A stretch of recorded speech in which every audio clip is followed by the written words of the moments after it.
নবীজি একটা কবরের পাশ দিয়ে যাচ্ছেন, তিনি থেমে গেলেন। থেমে গিয়ে বলছেন, এই কবর দুটোতে আযাব হচ্ছে। কি হচ্ছে? কবরের আযাব। তিনি জানলেন কেমন করে? আল্লাহ পাক তাকে জানিয়েছেন, আল্লাহ পাক তাকে খবর দিয়েছেন এই কবর দুটো কি হচ্ছে? আযাব। নবীজি বলছেন এই কবর দুটোতে বড় কোনো পাপের কারণে আযাব হচ্ছে না। সাহাবীরা বলছেন, তাহলে কি কারণে হচ্ছে ইয়া রাসূলুল্লাহ? তিনি বলছেন, একজন পেশাব পায়খানা করে, পেশাব করে, স্পেশালি পেশাব করে এই ছিটা ফোঁটা থেকে সে সতর্ক থাকতো না। পেশাব করে, ওই যে বলেন আমাদের ছেলেরা, প্যান্ট খারাপ ভাই, নামাজে যেতে পারবো না।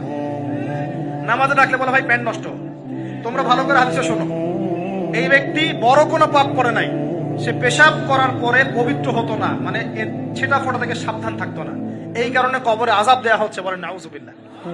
অন্য হাদিসে নবীজি বলছেন, বেশিরভাগ কবরের শাস্তি পেশাবের ছিটা ফোঁটার কারণে হয়ে থাকে। আস্তাগফিরুল্লাহ, বলেন নাউজুবিল্লাহ। এই টয়লেট গুলোর মধ্যে পেশাবের ছিটা ফোঁটা লাগে না, নাপাকি লাগে না, এগুলো শয়তানি না? বলেন। আরেকটা হচ্ছে আরেকটা কবর, সেই কবরে তিনি বলছেন এই কবরে আযাব দেওয়া হচ্ছে এই ব্যক্তি চগলখুরি করতো। কি করতো? চগলখুরি, মানে একজনের কথা আরেকজনকে লাগাইতো, আরেকজনের কথা আরেকজনকে লাগাইতো। এই কাজ করে না এখন সমাজের মানুষ? এই কাজ কিছু ফেসবুকে ইউটিউবারও করো তোমরা। একজনের ভিডিও আরেকজনের পাশে লাগাই দাও, আরেকজনেরটা আরেকজনে লাগাই দাও, এই করে উম্মার মধ্যে বিভক্তি সৃষ্টি করতেছো। কিছু কিছু কারণে, এইসব কারণেও রেস্ট্রিকশন দিতে হয়েছে আমাদেরকে, কিছু মনে করবেন না। কারণ আমরা দেখেছি এর গুড সাইড যেমন আছে, ব্যাড সাইড আরো বেশি আছে। এটাকে নিয়মতান্ত্রিক ভাবে ইউজ করতে না পারলে ফিতনা বাড়তে থাকবে।